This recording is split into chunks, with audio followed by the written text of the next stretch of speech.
Well, here we are. We'll be joined by our guests as we get into the inflation rate when it comes to food, especially food is what raised the inflationary rate to what we have seen in recent times, the highest in 18 years. But what specifically in the food basket is causing this? Joining us for the discussion, and let me start with the studio because Her Excellency, Bernice Abubedu Lanta is here. Hi, Bernice. Good morning, how are you? Good, I'm well. I love your I'm well. shirt. Thank you. I love your outfit too. Well, we have some guests. How about we get into... We've been joined by Anthony Morrison, who is CEO of the Chamber of Agribusiness. And like Benjamin said, we'll be looking into the specific components within the whole agribusiness chain that is causing the rise in food prices. Thank you so much for your time here this morning, sir. Good to have you. Thank you very much. And very good morning to my own brother, Ben. Cincinnati, I always call him, and very good morning also to your cherry. I was just whispering, Tony, I was just whispering to Bernice that we go way back to 1F, 2F, 3F in Bishop Herman, and then she was... Cincinnati, it's always good to see you on the show. You're doing a great job. Keep up.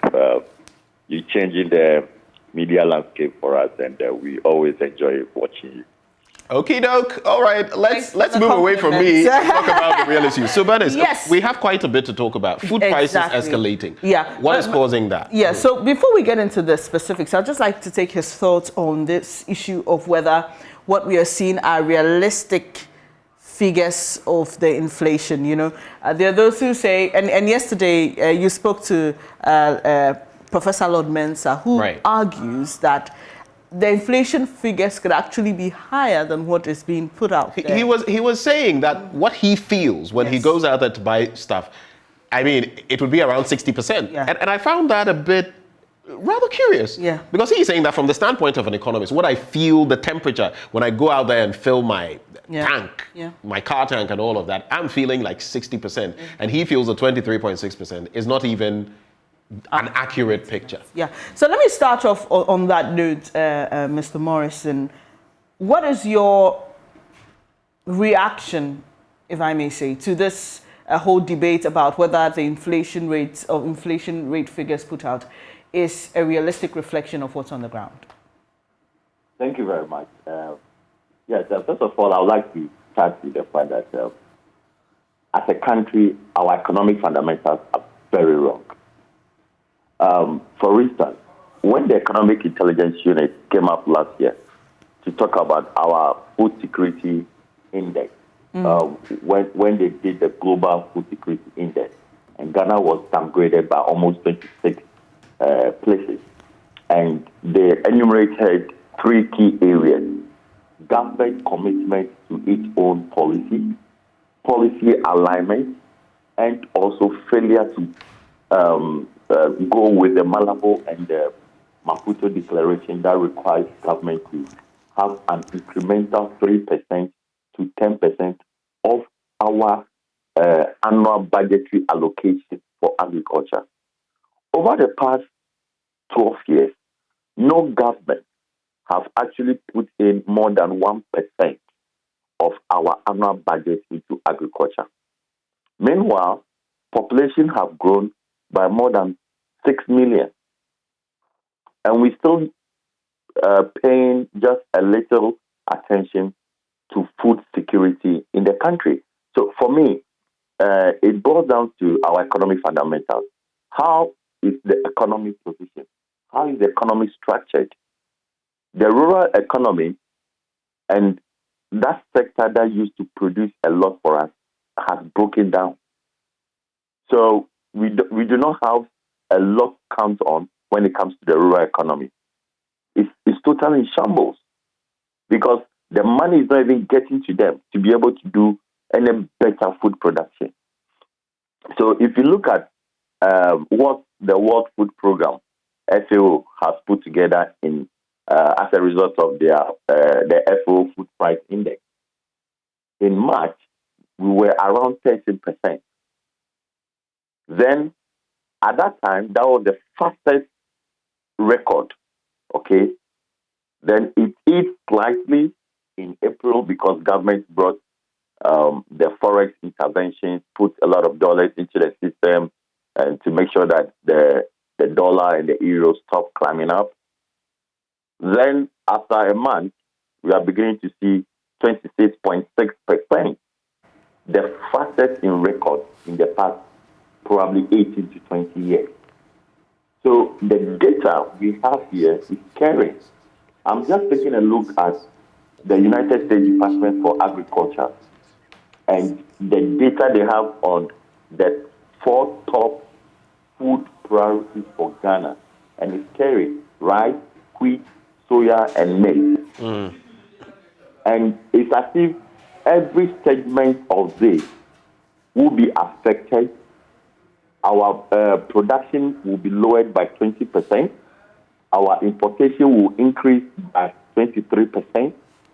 And I'm just sitting down here thinking, from October, September, October, November, how food prices are going to be like in the country.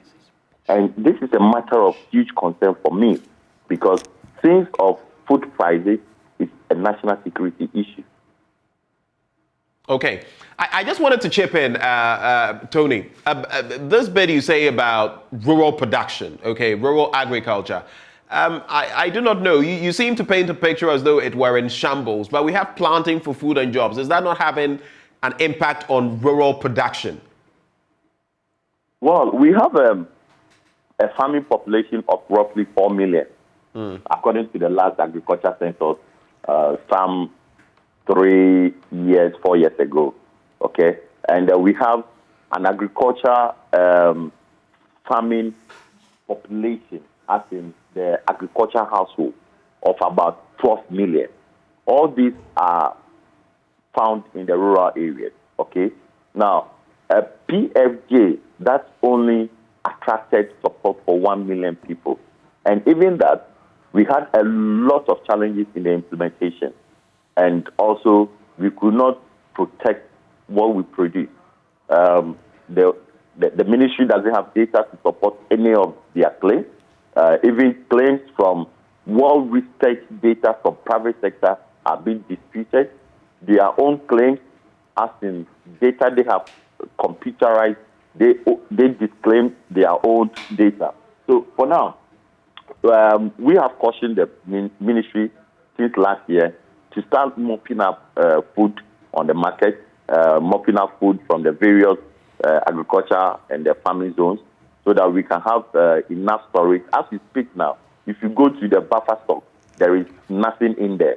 I mean, we can't have, if there is food crisis now, we can't have food from the buffer stock for even more than 3 weeks. So it is scary.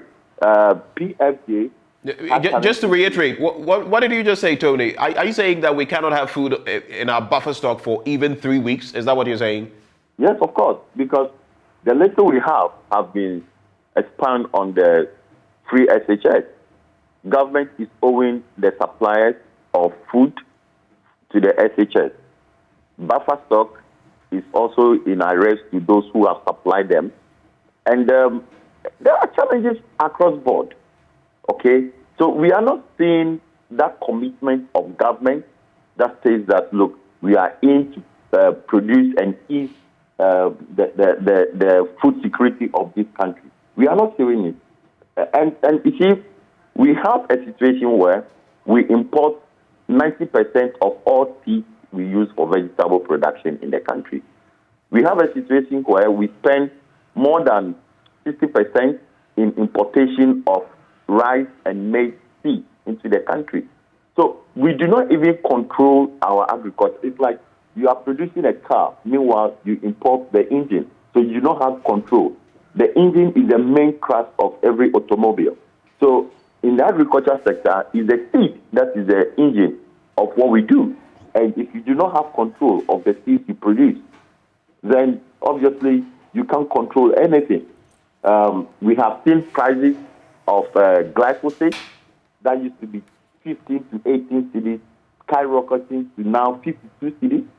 We've seen prices of NPK, whether 15 or 20.55, skyrocketing from 180 to 380 now as we speak. Urea is being sold, used to be 220, now well over 400 to 500 cedi. The cost of production per acre for maize have quadrupled. Okay, so what we are projecting, and you see, it's scary because just coming back on the field in the northern region, we touched base with 6 of the FBOs that support smallholder farmers. And each of these are doing about 35,000 smallholder farmers. Okay. And their position is that they will not be able to support the farmers this year. And you know what that means? That implies that the farmers will have to find a way to produce their own food. They can't support the farmers with seed. They can't support the farmers with fertilizers. They can't support the farmers with agrochemicals. But why can't they? What's causing the challenge there? There are no credits. There are no fertilizers in the system. Okay. So the little fertilizers that are in the system, you know, how it works is that as an SBO, they take the fertilizers from the importers on credit and then give it to the smaller holder farmers. Smaller holder farmers will produce, and the SBO management will take the crops back in terms of payment, and they will sell and pay back the fertilizer importers or the distributors. Mr. Morrison, I'll just have you hold at this point and just please take note of what you're saying so that we can continue on that note. Okay. We've been joined by Edward Karowa. He's General Secretary of the Ghana Agric Workers Union. Good morning. Thank you for joining the program, sir. Yeah, good morning. Okay, so we've been having this conversation.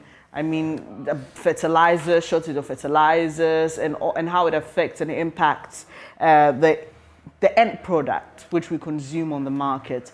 But there appears to be a lot of denial by government and the Agric Minister when it comes to the realities on the ground, what you tell us every day against what we receive from officialdom. So last year in September, we were told by the Agric Minister that we should expect food prices to stabilize by January 2022.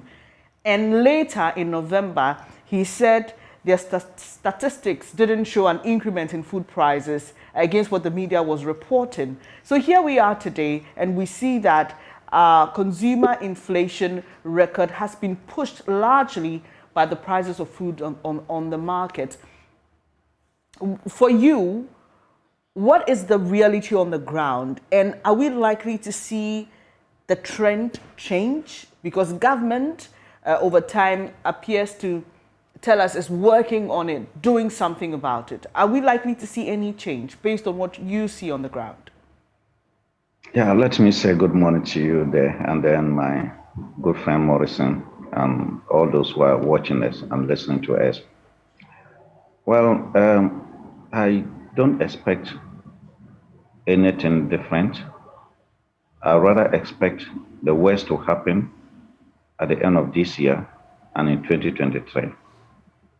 You know, what we are consuming today is what has been produced last year. There's no new maize in the system yet. There's no new soya bean in the system yet. All that we are consuming today is what has been produced last year. And it is true that government has always been in denial. You know, but there's one thing about being in denial. The time will come, it will show that you've been in denial. We had in last year, through government-owned data available, put together to show that we were heading for a low agricultural output at the end of the year. But government did not agree with us. Government still insisted that there was going to even be a bumper harvest, and we are seeing it today. If government had listened and accepted the problem and the reality that was to hit us, it would have taken steps. But when you are in denial, the very dangerous thing is that it does not allow you to take steps to look for solutions. Because if there's no problem, there's no need for solution. As we speak now, if you look at government policy for agriculture for this year, you just see that government has just invested in agriculture. There's no real budget for agriculture this year in 2022. And once we are failing to invest or we are de-investing, then of course we should expect output for this year to be very low.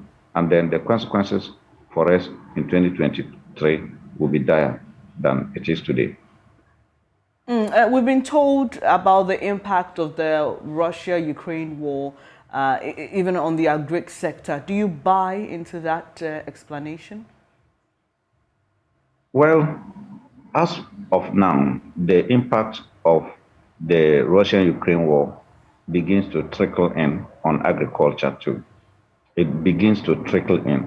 So all that we've been told in the past could not have been true, but from now onwards, given our own budget or policy failures, and it will now be supplemented or supported by the effects of Ukraine. From now onwards, the effects from Ukraine war will affect agriculture. And those combined problems, that is policy failure within the country, and then the external effect will make agriculture output at the end of the year very, very low. Now, the unfortunate thing is that, you see, we are in this problem for whatever reason. If government was in the past denying it, it has come to air. What government needs to do now is to take steps to actually lift the sector up. And what would those steps be for you? What would those steps in specific terms be? There is no shortcut to dealing with the agricultural challenge in this country. What we need to do is to increase investment in the agricultural sector. For this year in particular, we need to increase investment. As we speak, we are all aware that fertilizer suppliers have not yet been paid. The 2020 supplies they made have not been completely paid for. 2021 supplies they made have not been paid. And this year, if they continue to supply, it means they will not still be paid because there's no money. And there's no money for fertilizer purchase to be distributed to farmers. So you can just see that and yet this year we are de-investing. Government has come to tell us that the subsidy, which used to be in 2021, 38%, is now reduced to 15%. But I'm telling you that this is all what is on in the public domain. But the reality is that government does not even have the money, or is not even ready to commit the 15% subsidy into agriculture. Apart from that, the total volume of fertilizer that was subsidized last year, less than half of that one will be subsidized this year. If as of now there's no fertilizer in the system and the subsidized fertilizer is not in the system, when is it going to come in? It will come in at the time that it is no more needed. That is, if government is able to bring in the fertilizer. But I can bet myself that government is not going to have the fertilizer in the few months to come. We need a fertilizer now. It is not available. Few months to come, it will not be available. And farmers will have to go to the open market to buy the fertilizer themselves. I'm emphasizing on the fertilizer because it is a key input in agriculture. And it is one of the central pillars of this Planting for Food and Jobs program, emphasizing on agriculture. So it's just like this year, what has happened is that farmers are left on their own. They should not expect much from government for this year. But the consequences will be there for all of us. Mr. Karewa, Benjamin here. So I get the script, I get the narrative. And you've mentioned a number of things. I'll get into the inflationary rate proper with you. But before that, focusing on fertilizers, Mr. Morrison spoke about NPK, urea, and the range of fertilizers that you use. What would you say is the real impact of not having this in a year like we find ourselves in? Because, there's labor costs, There is diesel cost, which is, experiencing some upsurge and all of that. But if you segregate just fertilizer, especially on the back of the promises that have been made by government, I want to find out what is the real impact, if you could quantify it in the mix of all the other components. How important is not having fertilizer? Well, I think that fertilizer takes up to 70% of the impact that we'll be experiencing. For instance, if we are able to even meet the fuel cost, we are able to meet the other costs like other inputs, for instance, chemicals and so on. The plants needs to have nutrients to grow, and the fertilizer is structured in such a way that we have the type of fertilizer that will help the plant to grow, to be strong. Then we have the other components of the fertilizer that will help the plants to actually produce the grain that we have. So even if you have the chemicals, for instance, to take away the weeds and then to deal with the pesticides, the plants themselves will not grow. And if they do not grow, they will not be able to bear the seeds that we want. So fertilizer is very key, very, very key. So I would say that the fertilizer would take about 70% of the impact that we are to experience this year. It's important that you make that point, 70%, you say. I'll come back to you, like I said, on inflation, but let's also usher in Dr. John Kuma, who is Deputy Minister for Finance. He joins the conversation with us in the studio. Doctor, very good morning to you, sir. Good morning, sir.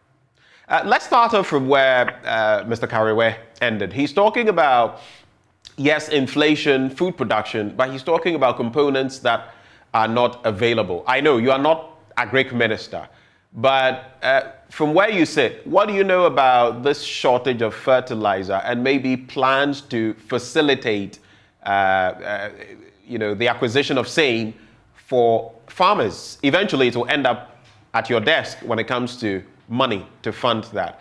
How much can you share with us on that?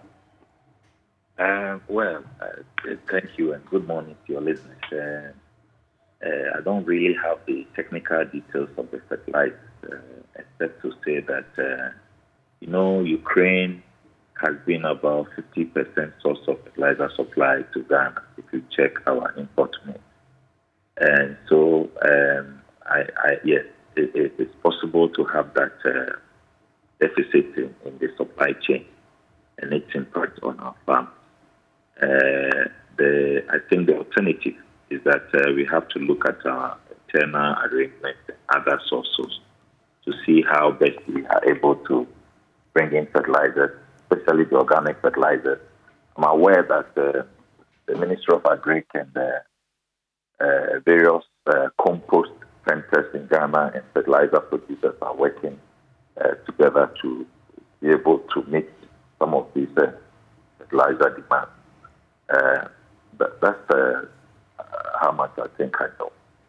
Is it, from where you sit, has it come to the point where, even from the push from the Agric Ministry to your side, it is seen as a pressing need? Because I don't know whether you heard Mr. Karewe when he said that 70% of their production, what the expectations are hinged on these fertilizers, and that of all the other components, diesel and labor and other components, fertilizer, if he looks at the impact, it is about 70%. He also projects that we are not going to be able to meet our needs when it comes to food production, when it comes to our estimations.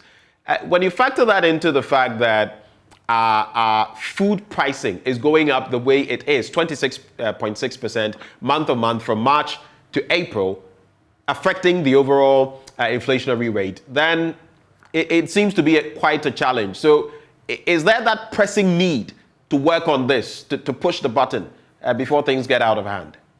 Well, maybe you need to speak to the Agric Minister. I believe he will be able to give you the details of such suggestions. I don't have the details. Okay. Let's get into the inflationary rate then. The highest we've seen in 18 years, in fact, since 2004. Did you expect an inflationary rate that would be this high from March to April? Yes.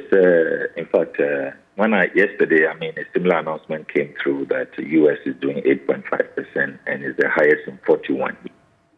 I think all these are signals that the economies of the world are actually rebounding out of COVID. And it's a necessary process to go through from the difficult economic downturns that we all experience. And so for us, yes, if you look at the projection for the year, we didn't anticipate to reach that far.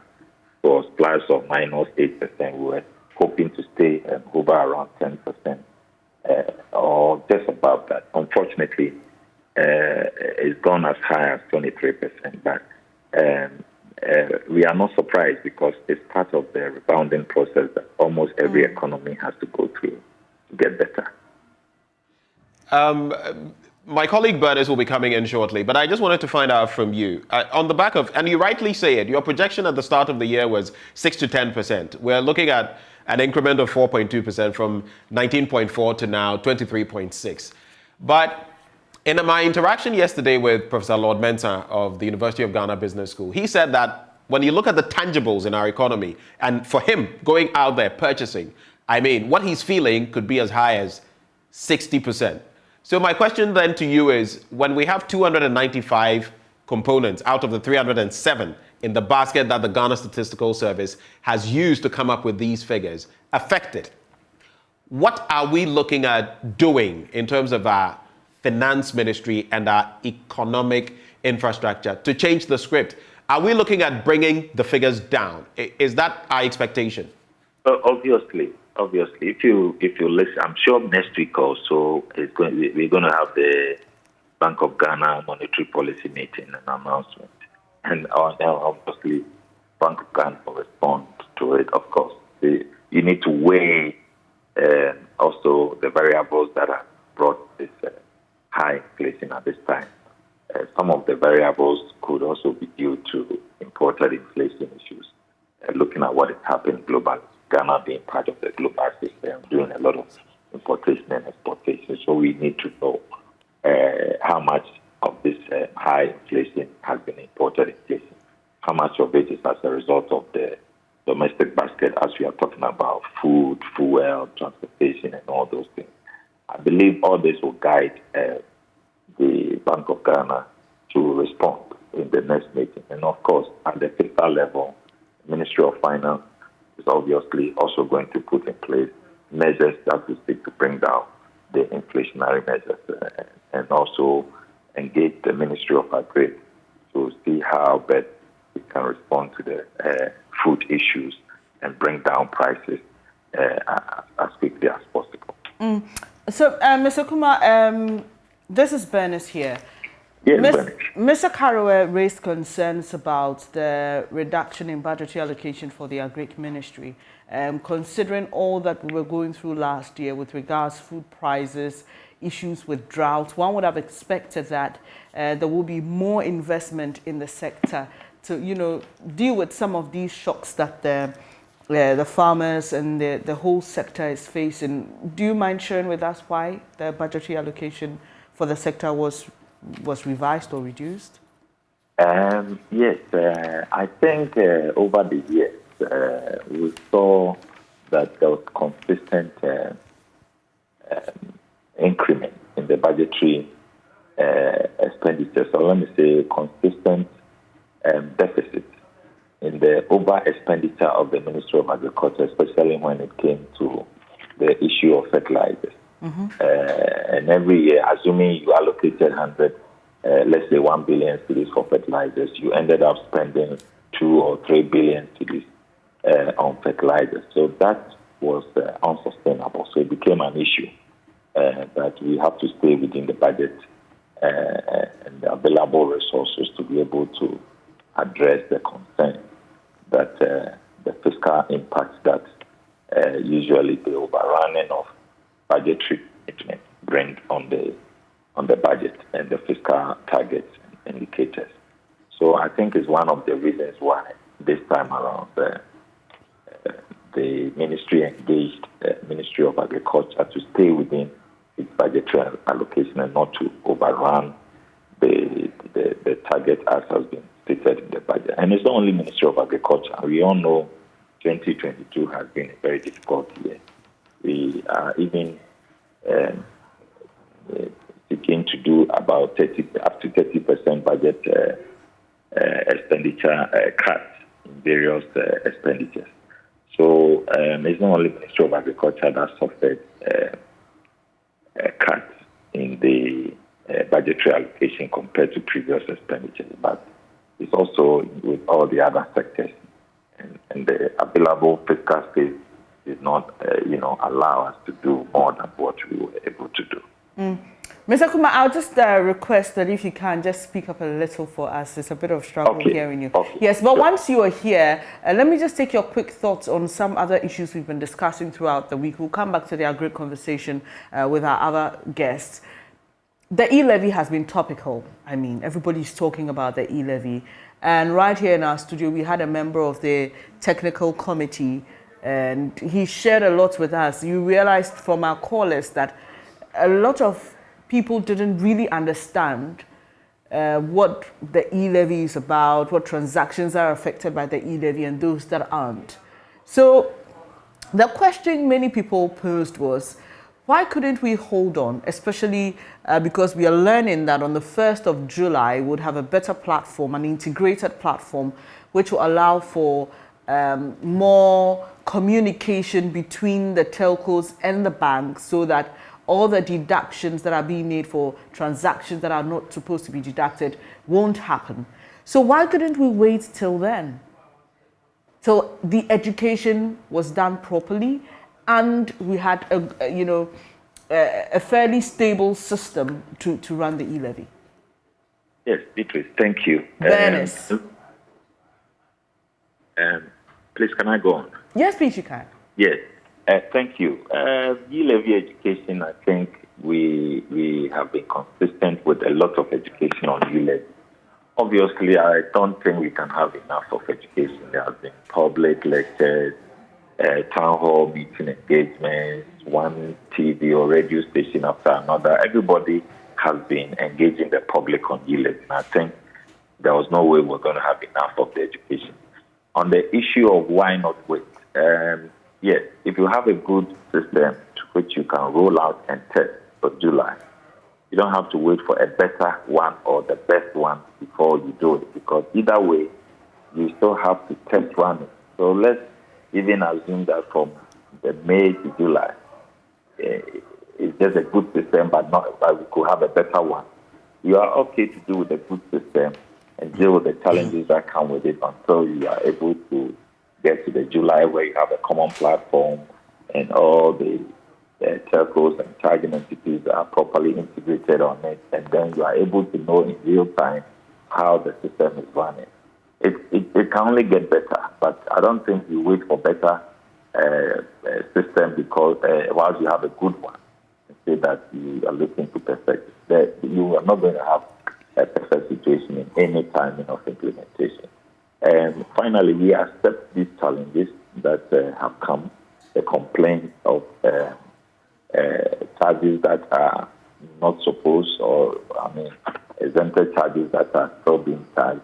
And I can tell you that over the period, DRA has been refunding through the telcos and those charging entities a lot of the illegal and irregular charges that were not supposed to be done. So we are proactively responding to all the challenges that have been raised, and will continue to improve the system and respond to the concerns as they come. Right. I would like to wade into the Ejapa situation as it's planned to be tabled again. But before we do so, just quickly on back to the inflation rate, just two quick bits. You've been speaking about imported inflation. Yes, I have a bit of a grasp of that. But yesterday, the finance minister mentioned it, and I'm sure ordinary Ghanaians would be thinking, how is inflation imported? Can you break that down for us? And tied to that, I just want to find out, I have been looking at this list, and it's an enviable log in terms of where we find ourselves. When I'm looking at the inflationary rates, all our neighboring countries, from Benin to even Mali with military dispensation, 4.5%, Burkina Faso, 15.1%.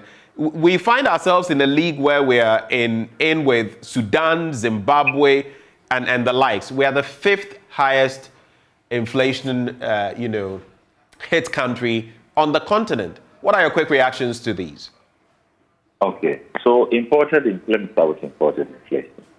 Imported inflation is where activities on the global market affect your inflation situation in your country. So, for instance, Ghana is a net import country. We do a lot of importation from China and Europe and the US. And our freight alone, we used to pay $1,500 for a 20-liter container. We are now paying $9,000 for the same freight. Not any duties that government has introduced. It's just the cost of freight of your importation has shot up like 4 times. And so that obviously will make the importer add on to the prices that he's going to sell so that he'll be able to stay in market. So when we say imported inflation, it's about the activities, external activities that government doesn't have control over, and yet they all go to impact on the prices of our country. Right. So that's the breakdown of it. And then the issue of Francophone countries around us and their inflation levels. I was basically talking about Africa, basically. I mean, the list encompasses all of Africa. Yes, but even let's use West African Francophone countries like Togo, Benin, those ones you are talking about. You know that they have a special dispensation with France when it comes to their currency. And the difficulty they have is that all their monies are kept in the Central Bank of France, even up to today, even though they are independent countries. It has its positives and its negatives. And one of maybe the positives that it guarantees them is the levels of inflation, if you check. So when it comes to some of the economic indicators, by the time if you compare Ghana's financial indicators to most of the Francophone countries, you realize that they may have lower interest rates, lower inflation, but the overall economic impact will not be better than us. If you check, we are doing far better than these countries, except that because their central, their money are locked up in the Central Bank of France, they tend to have a different financial dispensation as compared. But I mean, just because you're pushing that, let me ask you, Liberia is not a Francophone country. It's at 5.44%. You have other neighboring countries. Well, the Ivory Coast would fall into that league.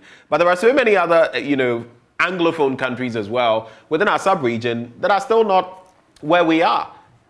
Yes, but you see, I've told you that we are not saying we are happy with where we are with our inflation, and it was not expected. If you check beginning of the year, we didn't anticipate to get to where we are. And just like all other economies did not anticipate. America, yesterday, they announced that they had 41-year inflationary rate. They never expected to get there. But these are all symptoms of how COVID impacted various economies different. I mean, now I've heard people complain about how Ghana suffered too much with inflation as compared to Togo or Cote d'Ivoire. And when you go into it, you realize that maybe Ghana took so many different expansionary measures to preserve our population as compared to different countries. And so, depending on the impact of your activities, you are going to go through some of these temporary high inflation to get better. And when you check, our economy is growing better. I mean, if you look at the economic indicators, if you compare to the same countries that you are mentioning, you realize that Ghana is actually on a path of better growth than some of these countries. So it depends on the impact, the financial decisions you make and its impact.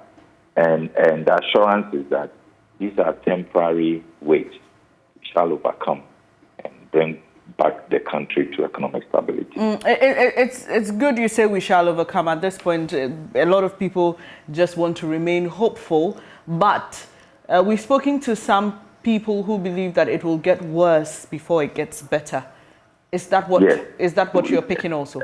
Well, it's our hope that we don't get wet, but like I told you, these are things nobody can avoid. It's a necessary process to go through because of COVID and what the world has been through. And all these things are just processes to bring us back, and we'll get better. So let's all without the storm. Just so anybody doesn't misquote you, are you saying indeed it will get worse before it gets better? No, I haven't said that. Okay. I haven't said it will get worse. I said it shouldn't get worse than where we are.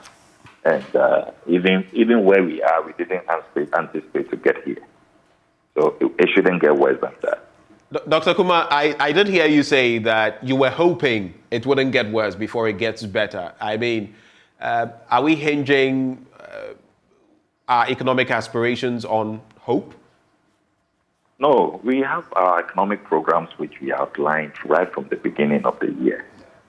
And we told you our expectation of how things will go. And I'm saying that we have exceeded that in terms of if you look at our inflationary projections and what we are seeing now. So we are not anticipating for it to get worse. Wherever we are, we have already exceeded what we thought we could reach. And so it should get better. And that's our hope. And we have the tools in place. In fact, next week, I believe Bank of Ghana will, the MPC meeting will meet, and they will also announce measures that they think, tools that they have to address the issues of inflation, and of course, the fiscal measures too, as we move on, the Ministry of Finance. We have already announced a number of them. We'll continue to do so until we bring these things under control. So just to clarify, at 23.6%, highest in 18 years, can we hope that when the May inflationary rate is declared by the Ghana Statistical Service, it would not overshoot 23.6%? That, I mean, are we optimistic that we'll be able to hold it and it will not cross 23.6%? That is our expectation. That is our hope. We should be able to bring it down. Okay. Quick one before Bernice also comes in with another crucial matter. Ejapa seems to be in the process of being retabled. We've heard from the finance minister who says it's a, quote, good thing.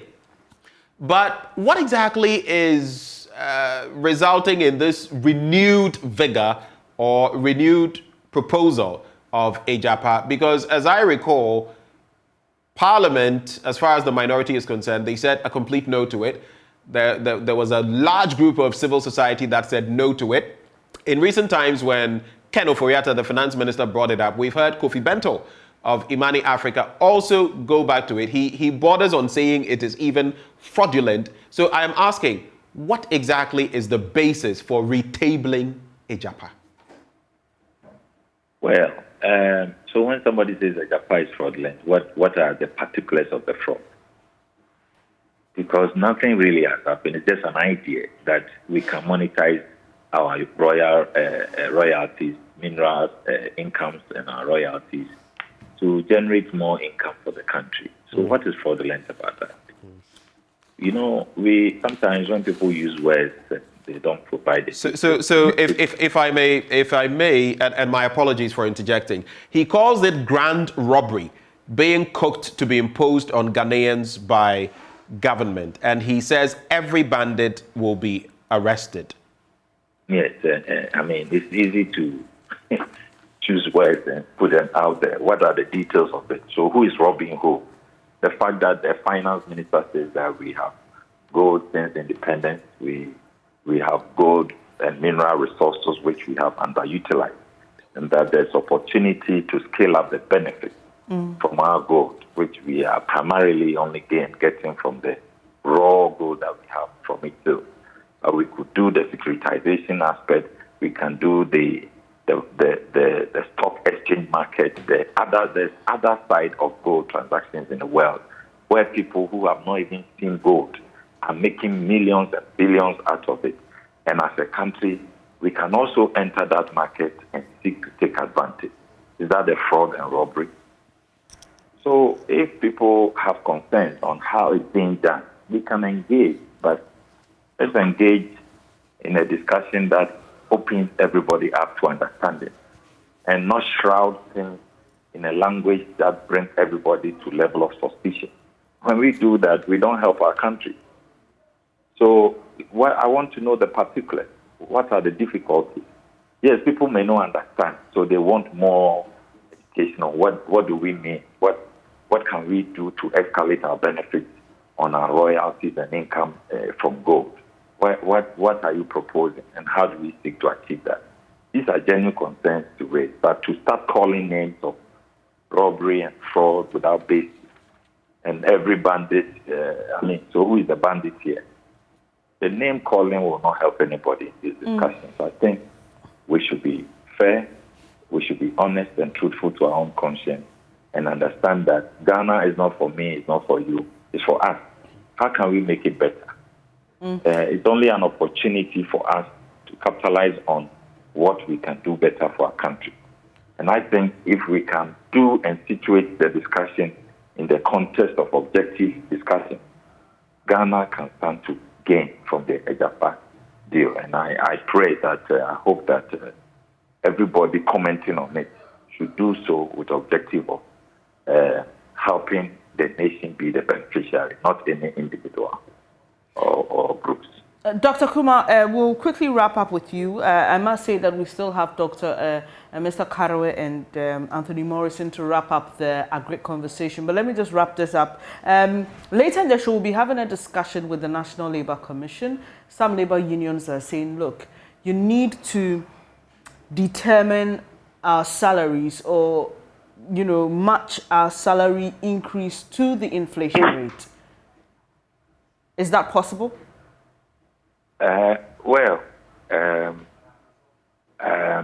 Of course, there is higher inflation, and obviously, workers will be entitled to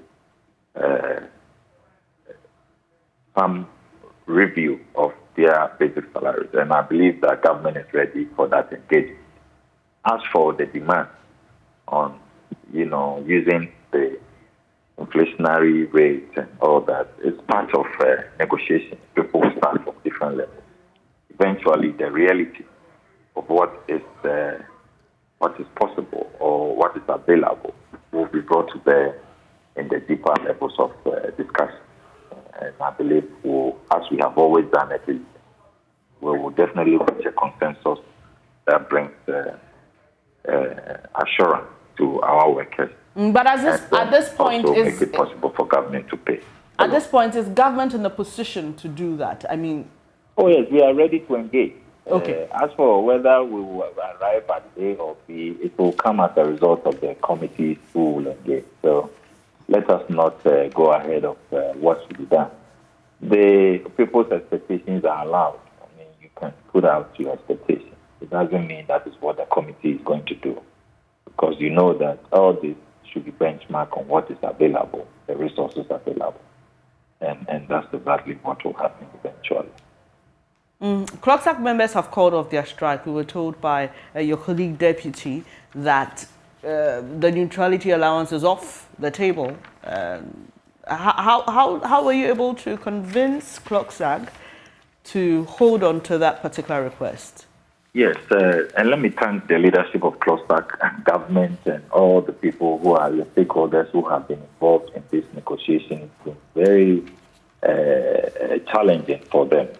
CLOGSAC has never held on to neutrality allowance. It was not even their proposal in the first place to ask for neutrality allowance. So when it became a controversial matter to the public, they had no difficulty dropping that. And government is happy that at the end of the day, we are able to reach consensus with CLOGSAC and that they have called out their strike. We thank them for their support and sacrifices to the nation. Government will continue to do its best to improve on their working conditions.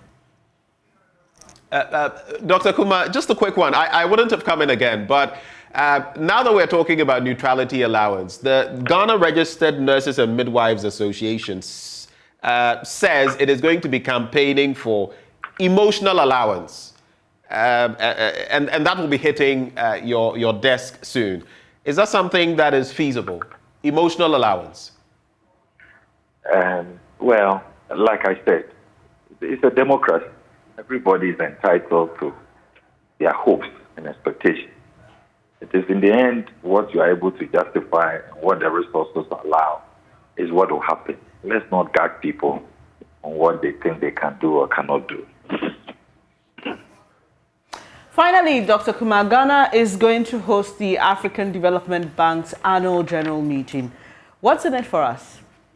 Yesterday's press conference was about the AFDB. And all the questions, that's what we reserve for the last one, right? Okay, so the good news is that Ghana is hosting the African Development Bank. They've been our fantastic development partners over the years. And the Pokwasi interchange was financed by the African Development Bank.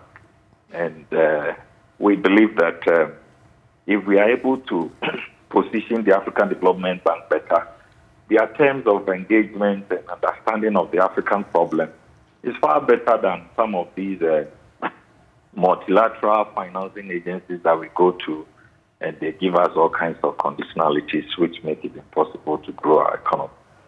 So, yes, that's our hope. It's our hope that we host them and bring the entire Africa to Ghana this week, and that before they go, they will also, enjoy the Ghanaian hospitality and leave us also with the potential benefits of development of our country.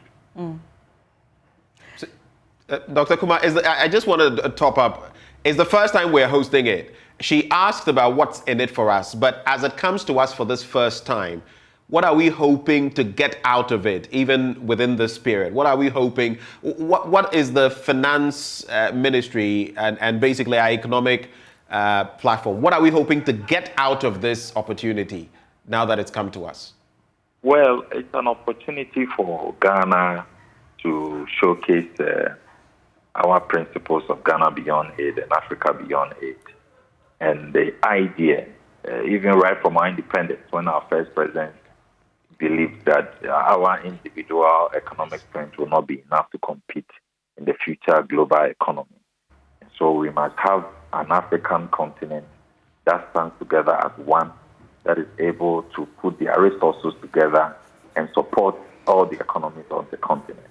And so it's an opportunity for us to also influence Africa on the principle of Africa Beyond Aid by seeking to even ask for more resources for the African Development Bank, which will eventually benefit our country.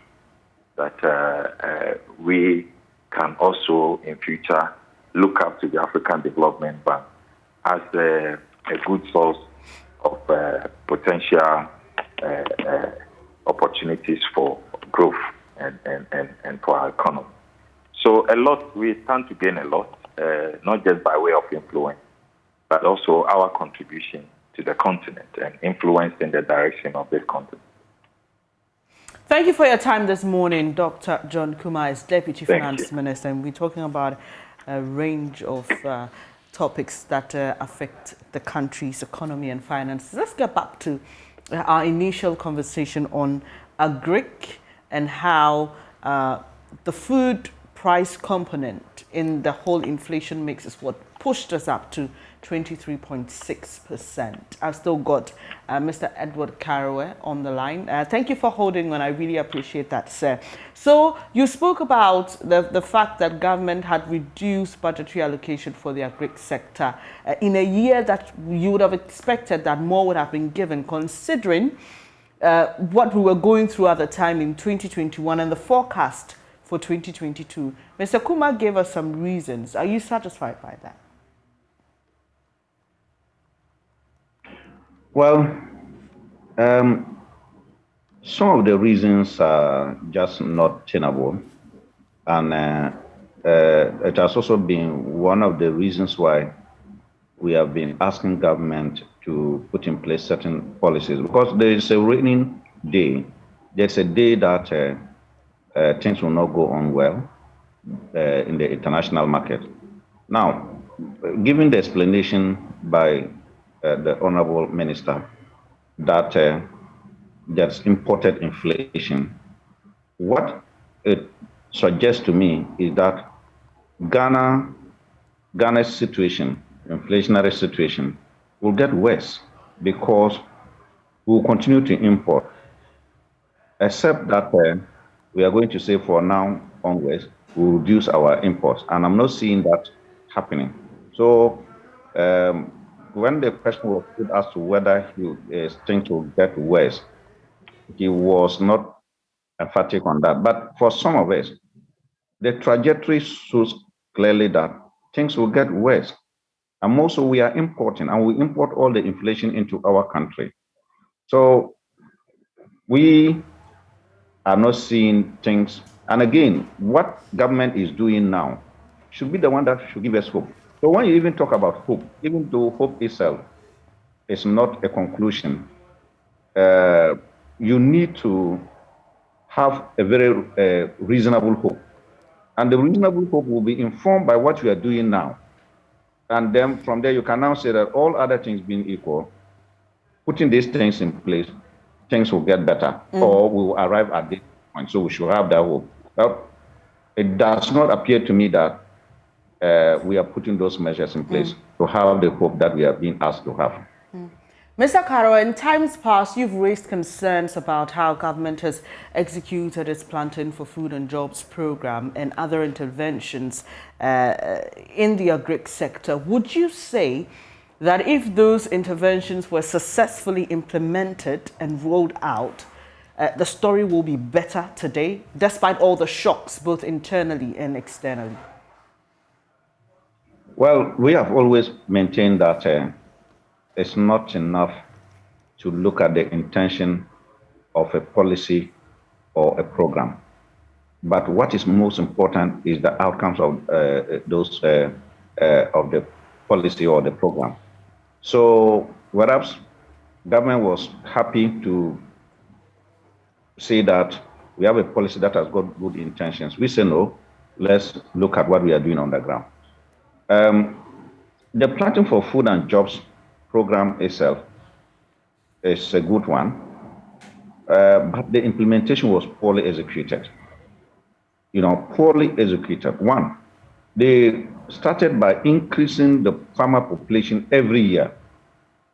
And then if you increase the farmer population every year, it means you have to also increase your fertilizer supply to them every year. So government subsidy for fertilizer for every year will go up. That's one. Then two, government did not also make sure that the fertilizer that is not even produced in Ghana, which has been bought with foreign exchange, will get to the target group. Much of the fertilizer was diverted, it was smuggled out of the country, and it never reached the farmers. So, and that could not continue. Secondly, government even went ahead to even confirm and told us that they have no solution to dealing with the fertilizer smuggling.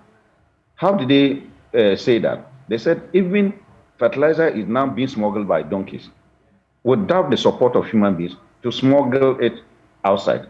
And I thought that was a statement that encapsulated the failure of the ministry and the government to deal with the fertilizer smuggling. Then the other part was that we were also faced with natural disasters. And this year, given what has the trend, we should expect it.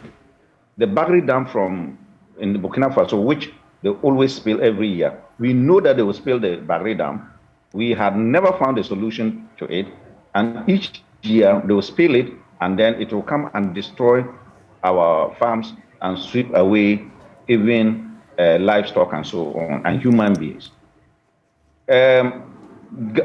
Government's own investment in irrigation has also been poorly executed.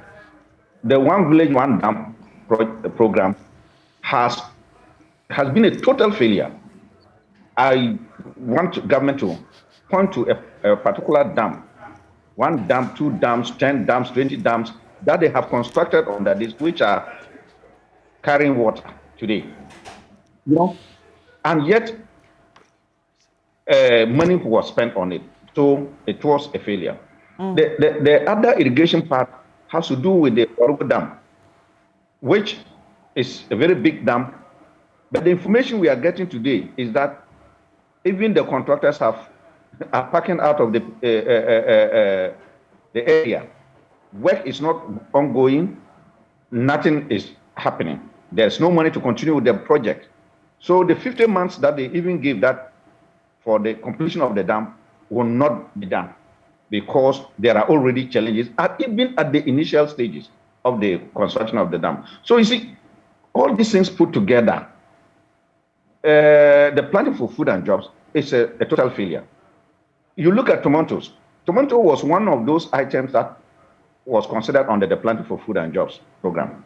But we are in this country today, we are no more only importing from Burkina Faso, Europe, and the rest. Even now, we are importing from Morocco and other countries. And you know, the per capita consumption of tomato will continue to grow because in every meal, you need some amount of tomato there. So this is an area that we should make it a point to produce. So if you look at the way we just run the system, the Planning for Food and Jobs has only come to incur cost because today we are owing fertilizer distributors, suppliers for 2020, 2021, and this year there's no clear budget for fertilizer. If there had been a clear budget for fertilizer, the fertilizer should have been in by now, you know. And as the minister spoke, we are all clear that there's no money and they don't know where to get the money immediately. Okay, so we don't Mr. expect Karewa, anything at all. So the Planning for Food and Jobs. right. Mr. Karewa, we'll be engaging Mr. Morrison shortly, but I just had to chip in.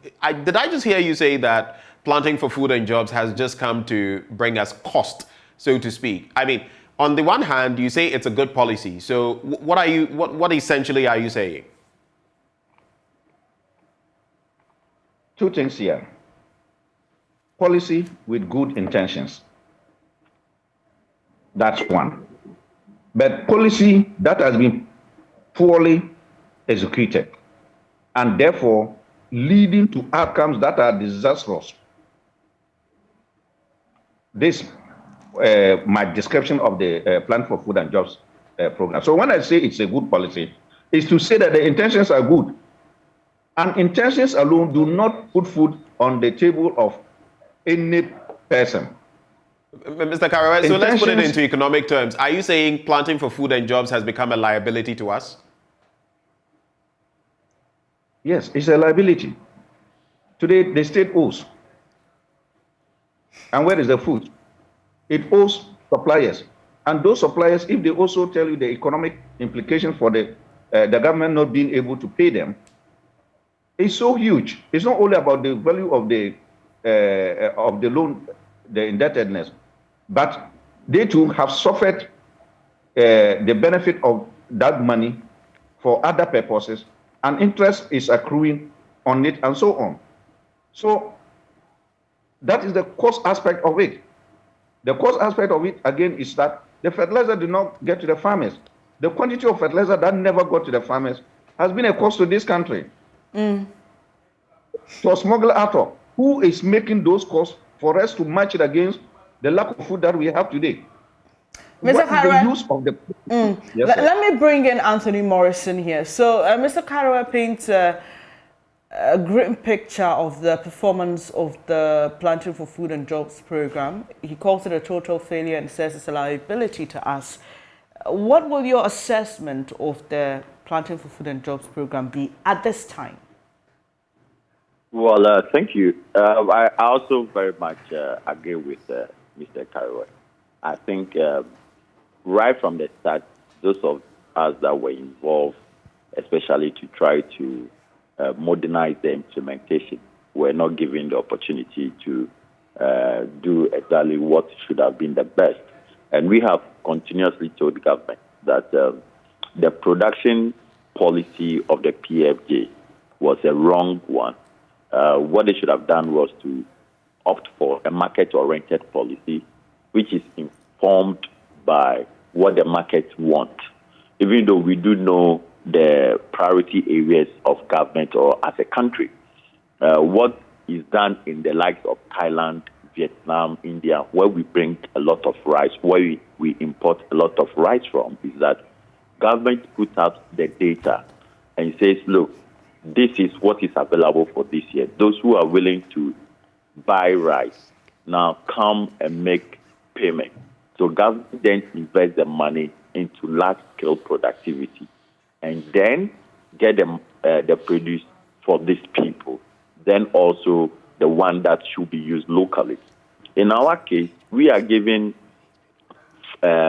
input to farmers. We started with first free, then it came down to 50, it came down to 30. Now, even at 14.7, we can't be able to even supply anything. So the implementation has been shambled. I mean, the implementation, I stated this earlier somewhere, that this PFJ is not a novelty. It's being run by a number of large-scale farmer-based organizations, the Shinkafa project in the north, with people over 120,000 on their data sheet. So it's not a novelty at all. It's something that has been running the system for over 12 years. What we did was to bring it into a national domain where it has been expanded to other parts of the country. So if Shinkafa and the like and many others are still running effectively, why is it that governments have failed to do so? So back, Mr. Morrison, sorry, back to my question, and I would like it to be as specific as possible. If you can, maybe a yes or no answer, and then you go on to explain. If the Planting for Food and Jobs program was implemented successfully, will our story be any better considering the external factors that are also influencing what we see now on the ground? Yes, certainly. If the PFJ was implemented successfully, we would have been seeing a different narrative. For instance, we said to government, do not concentrate 100% on smallholder farming. Do 70% smallholder farmers and do 30% commercial large-scale farming. If that was done, we would have been seeing a different narrative. Two, we told government from the beginning that use a more IT-based skill in implementing the distribution. That wasn't done. The tagging only came in 2 years ago. Even with the tagging, it doesn't come with a lot of traceability. So where the fertilizer bag ends, we do not stay. And you see, and government, I think 2 years ago, made a very bad policy where they rather decided that, I think somewhere in the Upper East area where we get a lot of our maize from, were denied of access to PFJ produce. And they have even reduced the bag from 50 kg to 25 kg. So they implemented a number of incoherent implementation norms that did not support the production. And in all this, as I said, if you may permit me, the Honorable Minister, Deputy Minister, stated that we import over 50% of our fertilizer from Ukraine and blah, blah, blah, which is not true. What we do is 32.7%. Primarily, we import from US, we import from Europe, we import from China, Turkey, and Canada. And you see, sometimes we need to put the picture right. In 2021, government put in 1.2 billion. That is about 200, $million. Okay?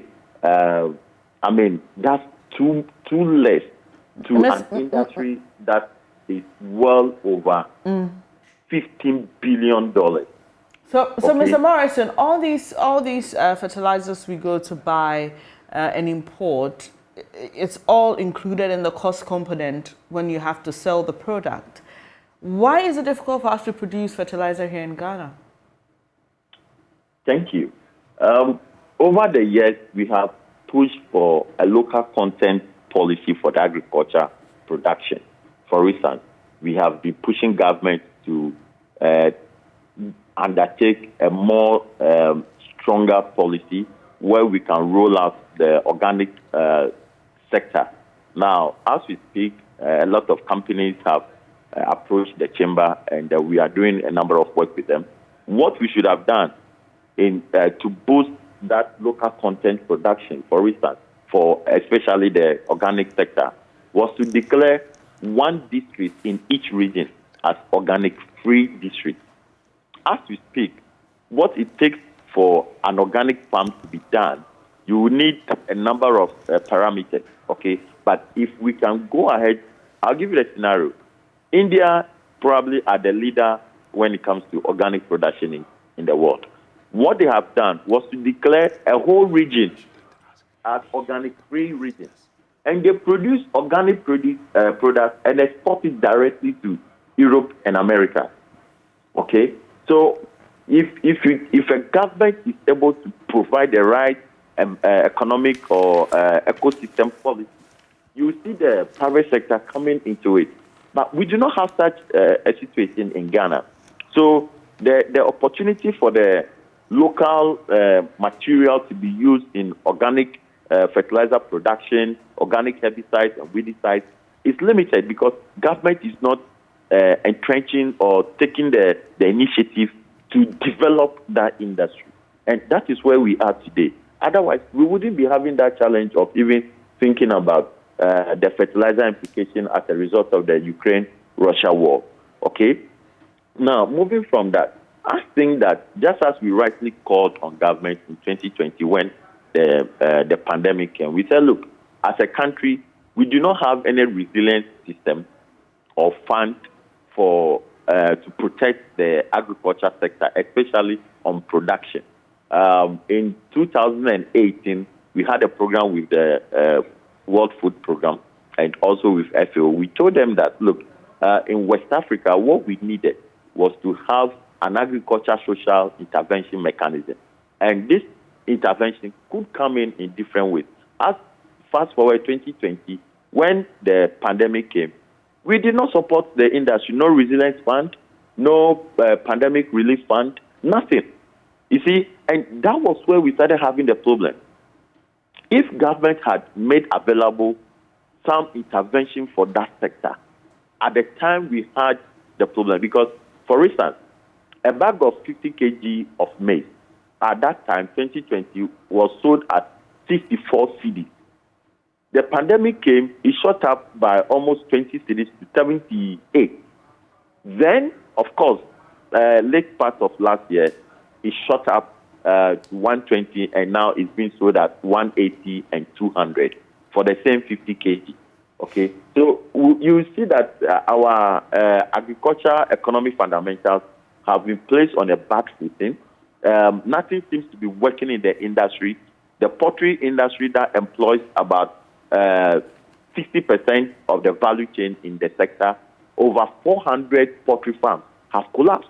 And you see, this is a major, major challenge. And what is going to happen is that smallholder farmers that produces for these poultry farms will no longer produce. In fact, they may not even be able to produce the 5 acreage they did last year. They may only do about 2 because the cost of production per acre have doubled, or in some cases have gone up 3 times.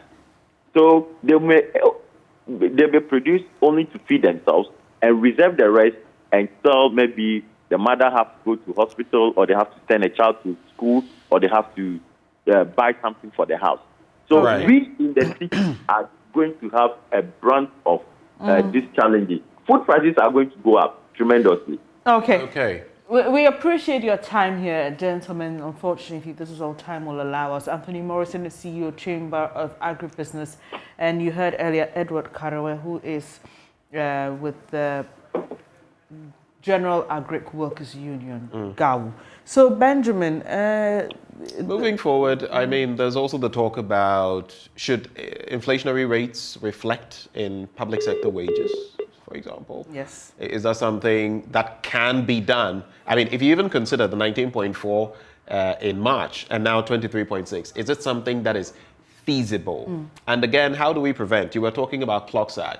They say that they don't strike often, so when they do, it means things have come to a head. How do we prevent a recurrence? Those are questions we're going to be we'll asking posing to the Labour Commission shortly on the next belt of our after conversation. this. Do stay with us.